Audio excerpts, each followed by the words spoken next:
What's going on, guys? How we doing out there? I'm Cody Intervold, and welcome back to my channel, Off the Chains. Today, I'm going to be discussing with you guys my tournament recap this past yesterday, I guess I should say, of my National Amateur Disc Golf Tour exclusive event at Megiddo Park over in Morton, Illinois. It's more of Westwood Park for anybody who's in that Morton area. And may I just say, going into the event, I didn't know what to expect. I didn't give myself the time to really take a practice round and whatnot. I just didn't really give myself the time, and then ended up getting lazy. And the day I was gonna go, I ended up getting sick, or I just had a really bad migraine, so I didn't end up going. So I was kind of going in. It was technically my second time ever being there because the first time I played was maybe 2015, 2016. So it's been about like 6, 7 years or something like that. So I didn't really I kind of remembered some holes, but not all of them. And so when I went into it, I was told by my buddy Chris Lezzo and Alex Aitor that it's very wooded, so you just got to work around it and this and that, and just play your game. Obviously, there's not much you can do with all the trees and whatnot, so just have fun. And I went in there, and on Thursday, this past Thursday, the weather said high of 68, sunny, and like 7 mile an hour wind. And I was like, yes, okay, finally a decent day, ideal, beautiful, gorgeous day, can't wait. Then my buddy Aitor texts me Saturday and goes, "Oh, what's the weather looking?" Or maybe it was either him or Chris, one of the two. And they just said, what's the weather looking like for tomorrow?" And I said, "Oh, last I checked, it was sunny, 68 and 7 mile an hour wind." Well, I double checked to make sure it changed to 63 degrees, sunny still, but 25 mile an hour wind. So it would be my second event that I had to play in 25 to 30 mile an hour wind. The last one was at Bassett Wildlife on the 26th of March.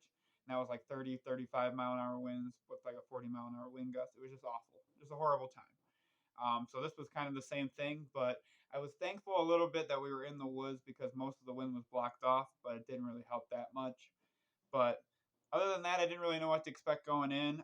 It was a shotgun start again, and I started this round on hole 13. And back to back on holes 13 and 14, I unfortunately took bogeys on them. Just couldn't get it. I had a bad wind read on the drive, had a great upshot, and then both my putts were on like death putts. So one just hit the basket and sat, and then the other one hit and rolled. But I thankfully rolled halfway down like a 30, 40 foot hill and curled up and stopped and managed to save the bogey putt coming back up. So I ended up starting off my day at 2 over through the first two holes. 15, 16, and 17, I ended up taking pars on, following up by another bogey on 18, and then double bogeying on hole 1. So I ended up being 5 over through the first. Actually, I think it might have been the front 9. 1, 2, 3, 4, 5, 6, 7. Nope. Um, that would have been through 7 holes, and then hole 2 I took a par. Hole 3 was finally my first bogey. I had a really good shot. I managed to just scoot it by. I ended up putting my. That was probably actually. I actually believe that. Remember that one. That putt was awesome. I ended up leaving the. It was like a 219 foot hole. I left it about 45, 50 feet short. Ended up throwing an MD on a standstill, and just didn't put anything on it. Left myself about 45 feet short, and then I just lined my putt up. It was literally. I was thankfully most of the holes except hole 11, all the water was casual, so I landed in the water, but it was casual, so I could take my shot behind it, and just said, all right, just get it up there, give it over the brim, put it on the through it, lined up my shot through the putt. It looked online perfect. I thought I put it too low, so I thought I was hitting the basket and possibly going back down the hill. Thankfully, at the last possible second, the wind, I got a big little wind lift, and it lifted it just grazing over the basket. So I ended up getting the birdie, and that just felt incredible. From there on out, for the front 9, I was 4 over, taking bogeys on 13 and 14, parring 15 through 17, bogeying 18, double bogeying 1, parring 2, and then I ended up birdieing 3. So I ended up through the front 9 was 4 over. Through the back 9 was a little better than the front 9. Back 9 for me was hole 4, so I took a par on that. Followed it up by a double bogey on 5. Had ended up three putting a hole that I shouldn't have three putted, and it was the worst feeling in the world hitting another tree like right in front of me. It just sucked. Managed to get birdies on 6 and 7, so that made me feel a little bit better about myself, putting me back at 4 over. And then I ended up getting a bogey on hole 8, and ended up putting myself back at 5 over. I parred 9 through 11, and then 12, I took a double bogey on my final hole, which, to be perfectly honest, I have nobody to blame for that. You can't even blame the wind on that one. I have nobody to blame but my absolute self. I It was a shot that I had to first throw it straight down the alleyway and put it and finish it a little left, and I went, okay, so my culverin has not been doing it for me. Excuse me. That noise is my cat eating. Um, so I just kept grip locking it, having a bad time, and I ended up going with my FD3 that time, and ended up putting it. Just that time, of course, I released that one early, and it ended up putting it right next to the fence. Had a perfect open look to just lay it up, possibly shoot down the alleyway, either save the par or take a bogey at worst, and move on. I decided to be dumb and see a tiny little gap, and second guessed my shot, and ended up trying to do a hyzer shot around it, and ended up hitting the tree and shooting back left and hitting the fence again. So I'm going for shot 3. Finally, I laid it up, or I just pitched it out, got what done, 4 looked really promising, and then wind ended up catching it at the last possible second, and I hit a tree and shot to the right. Managed to get a really good S turn with my Iron Samurai, my Eagle McMahon MD3, and managed to plop down about 25 feet away on my fourth shot. Fifth shot ended up hitting just the top of the basket. Ended up hitting top of the basket, hit the chains, and then spit out. And I had to tap in 6, and I had to move on with my day. So I ended up finishing round 1 at with a 64. Par was 57. I ended up shooting a 64, and was like not really okay with it, but I was at the same time okay with it, I guess, because like I said, I didn't really know what to expect, and the wind was really bad, and I'm really awful in playing in the wind. I need to practice more. So the fact that I was able to shoot 7 over, I'll take that. I really thought it wasn't going to be a good rated round, as ratings came out for the first round. Ended up being a 902 official rated round, which I am 861 rated, and that ended up putting my shooting a 41 points over my rating for round 1. And I ended up being tied for 5th at that point. So was feeling pretty good. Met a couple people on my card. I met Tyler Ladone, who was really fun to play, really cool and fun to play with. I also played with a guy named Clint Mattingly, who I think I've played with him in some event before in the past. Name just sounds familiar to me, so I'm not 100% sure if I played with him in the past, but he ended up kind of falling apart towards the end. But he ended up uh, being fun to play with. He was super goofy to play with. And then the other guy that I played with was Lauren Olson. He was also funny to play with.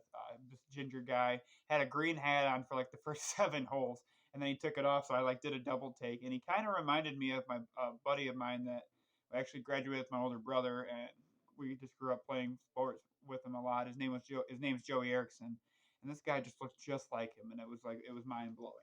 But he ended up loving hearing about my podcast. He ended up he hasn't sent me a friend request yet on Facebook. I tried searching for him and couldn't find him, but I told him where he could find me, and it was Lauren. It was fun playing with you, man. It was fun talking with you and fun playing with you. So that was the people I played with on my first card. Ended up being 902. So after that, we started for round 1 about 8:30, and we finished around noon. So round 2 ended up being about 1 o'clock. Um, Round 2 was a little different than round 1. I ended up being worse in round 2 than round 1 because the wind decided to be a complete a-hole and shoot up about 10 miles an hour. So we were shooting about 35-mile-an-hour winds in the second round.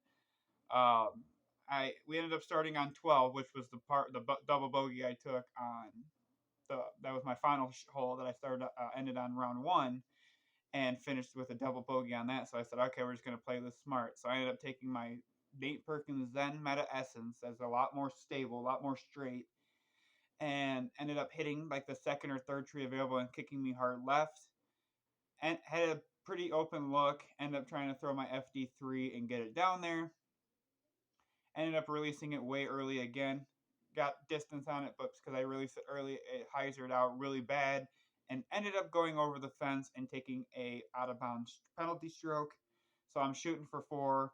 Ended up pitching out on my 4th shot. 5th shot, I hit the second tree available about 15 feet to the right of me. Got really pissed off at myself at that point. My 6th shot, I ended up just laying it up, getting about 5-10 feet out. But shouldn't have made my triple bogey putt, but I did, and started off my second round with a triple bogey and was not feeling happy about that at all. 13 through 15, I ended up parring, which felt great because I bogeyed 13 and 14 in first round. I bogeyed 16, and was thankful to say, even though round 2 was worse than round 1, I did not manage to get a double bogey, but I did take 1 triple bogey, and that was awful.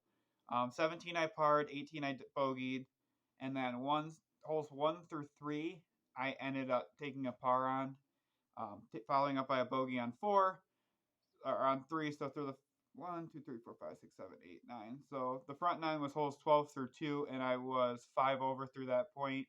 Again, not feeling really great about that round. Back 9 started, like I said, with a par, followed up by a bogey. Ended up parring 5, getting a birdie on 6, and then holes 7 through 11, I shot 4 over. After getting that birdie finally, I shot 4 over. And so I was, through the front 9, I was 5 over. And then through the back 9, I ended up shooting 4 over. So I ended up finishing 9 over for the second round. Hole 11 was really bad. The first round, I ended up hitting a tree that I didn't even freaking see. The throw felt great, felt perfect out the hand. And as I took a step to the left to see where it was going to go, I just see the tiniest possible tree on the fairway that I smacked the middle of. And ended up plopping myself down, took my culverin, my lighter weighted culverin, and just checked. Sorry, I was getting an alert from ESPN. I thought it was something important. Just ended up taking my culverin and just going straight down the aisle, trying to get myself maybe to save the bogey or whatnot. Ended up had a really good shot, had a big skip up towards the basket, hit the bottom of the basket, the barrel of the basket, and landed about 10 feet to the left and had to tap in par. And was super proud that I was able to get that hole, um, because that was a hole that I absolutely wanted and thought I had myself to get at least a good look at to see where I could go for the birdie shot. But I ended up smacking that little tree in the first round, which sucks. So round 2 ended up being our ending hole, which I was absolutely okay with. I was like, okay, ended on that hole, can redeem myself and go on. I ended up doing a really good shot, and then the wind caught my Avenger SS, which is understable, and I threw my more stabler one, and the wind just kind of caught it and dragged it. Where I landed in the water, which ended up being out of bounds, but the edge of the creek at the very end by the basket was not out of bounds because it was from where the first tree was marked to the last tree was marked was out of bounds. So the angle it looked like it could have went in on, because I hit this tree at the edge, it looked like it could have, like, let's say my disc is coming in here, like, and this is the tree right here, this little chain right here. And let's just say I'm going there, I nick that part of the tree, and then I go around, and that's what I thought I did. So the angle where my disc was, it is either two options. It looked to me like I could have hit that tree and went over the line and went out of bounds, or I could have possibly hit that tree and went around the OB line and landed in the water. But so just based on the angles. But I didn't want to be a guy that cheated. So I was like, I'm like 95% sure that I went out of bounds, but there's also that like slim 5 to 10% chance that I could have been. And everybody looked at it, and 2 of the 3 people on my card said they were pretty sure that it ended up being out of bounds. So I ended up taking the out of bounds, hit the basket on my par save, and ended up tapping the bogey. And so I was annoyed a little bit at that, but ended up shooting a 9 over second round, putting myself at 16 over for the tournament, which wasn't ideal because my goal is to always shoot anything between 10 under and 10 over is my goal to shoot in a round. And if I ever shoot anything over 10 is over, like 10 over, anything over that, I just feel like I haven't accomplished anything or accomplished any of the goals I've set for myself. But so 16 over wasn't ideal, but the second round with 9 over and the wind conditions ended up being 890 rated. I ended up event averaging out at 896, which is 35 points above my rating. I'm currently at 861. So overall, and I finished fourth place. So overall, was okay with how I finished, finishing fourth, shooting 35 points above my rating, even though it wasn't necessarily the best tournament or best performance of mine that I've ever had. But hole 9, let me talk about that real quick before I sign off on this video. Hole 9 was one of those videos that, oh, sorry, I'm talking so much, I just keep swallowing my spit, and that's gross to me. Um, but hole 9 for rounds 1 and 2, it's like a death putt or death shot. Like it's a straight shot down and then it goes right. So I had to throw my soul, something understable. And I was thankful to say that both rounds I ended up taking the 3, which was great. I ended up on the first shot. I did a run up with my purple page pierce soul, and hit the first or the second tree to the right, but I hit it so hard it shot me left. And the cliff, I joke you not, the cliff was probably a good 250 feet straight down. Like pretty much, if I fell off the edge, I was gone. I was dead. Like I ain't surviving that. Or at least if I do, I'm breaking something. So, or I'm in a coma, or I end up smacking my head and I get knocked unconscious. But thankfully, when I hit that tree, I ended up shooting hard left, and then the skinniest possible tree available I smacked that tree and plopped right in the middle. Ended up taking my more understable, my Bowling Green Z Flex Red Soul, this more flippier soul that I have, ended up putting it on the ante, and ended up hitting the basket and ended up having a tap in for the par. On the second shot, on the second round, I ended up doing a standstill and ended up going straight and started hyzering out. Thankfully, I hit a tree straight ahead and it stopped me, plopped me right there. I had an open look to the basket, just laid up, had about a 5-10 foot putt, and ended up throwing it in. I had a couple spit outs I had one spit out for a birdie look and then one for a par. Actually, they both were for birdies. Sorry. Um, the first one, I was 5 feet out and had to look at it through my purple P2, hit it dead center, and it just spit right out at me. I literally did nothing wrong. I just put too much force on it, and they like pushed the chains in and then plopped it back out. So I ended up taking a par on an unfortunate hole that was hoping I was going to get a birdie on. And then the other one I had was the same round. A couple holes later, I ended up throwing it the same disc, the blue P2, ended up throwing it, and it hit the middle of the chains, and then it's like it hit as soon as it hit the chain, the wind like caught it and just plopped it out. So I had 2 spit outs for a birdie look. The second one that wind caught and just threw it down, that was about 25-30 feet out. So I was just inside circle 1, and it was terrible. But in my second round, the guy that kept the backup score on UDisc, his name was Graydon, or no, his name was Carter. And see if I can find his name here. Carter Rogers. He ended up doing the backup card on UDisc, and he had like all the stats, even like your scramble rate and whatnot. And it showed my fairways to the green, or my drives to fairway, was at like 43%. So my drives were absolute dog crap that whole entire day. Upshots, and then my scramble rate was just over 91%. So that just shows that my drives were terrible, but my scramble game was good. I'm sure my 9% that I lost on my scramble rate had to do with those really bad shots on hole 12. That I decided to be stupid with. And so overall, I loved the course. Didn't like the elevation because as being getting older, my body was just being sore. I really need to take better care of my body. I need to start going to the gym. But that was the only. Other than that, elevation wise, I just didn't like I didn't like the wind. I absolutely hate playing in the wind, and the fact that my last tournaments have been nothing but 25-mile-an-hour wind or more. It's just been awful for me. But overall, like I said, other than those 2 flaws on the course, and then maybe like get rid of some of the trees on some of the holes because some of them are very hard to shoot. Other than that, I really enjoyed the course. Definitely a tournament I would love to go play again. Definitely redeem myself at, and probably could play a lot better if the wind conditions are a lot better. But other than that, the tournament was a really good was ran well. Everybody that I played with was super nice, super friendly. Second round, there was just I played with a couple junior players or younger players that frustration, anger got the best of them. Which I've been there. Like, but at the same time, one kid was like, I believe he was like 13, 14 years old. The other one was like 17, 18. And I just want to say, like, I wish like they get frustrated at their game now, but you got to understand they're playing at the level. They're playing at an age where like not a lot of people are playing at the division we're playing at, or like are playing pro, like let alone recreational. Like most of them are doing juniors to get up and then move up. So like frustration, I understand, but to be honest, I'm frustrated that I didn't start around that age. Like I started playing casually when I was about 15, 16 years old, or 16, 17 years old with my brother Kyle. Shout out Kyle, my big brother Kyle Intervold. Thank you for getting me in the sport. Love you, brother. Um, yeah, I just played it casually like then, but I never started competing until I was 28 years old, 27, 28 years old when COVID was started being a thing. So unfortunately hated myself for it. But yeah.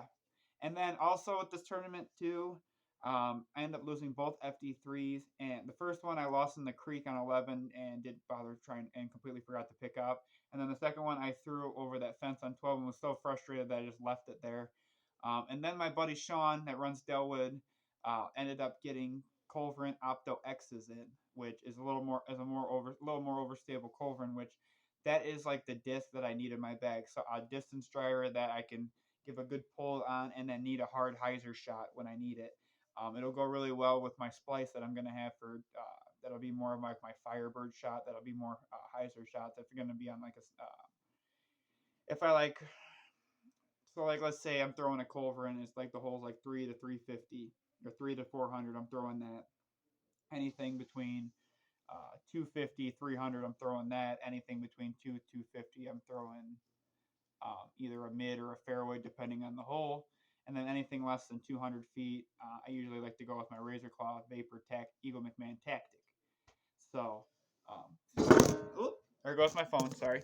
Super excited. I hit my table and the phone just decided to. Okay, well, we're just going to lose this completely. So I guess I'm going to hold this here.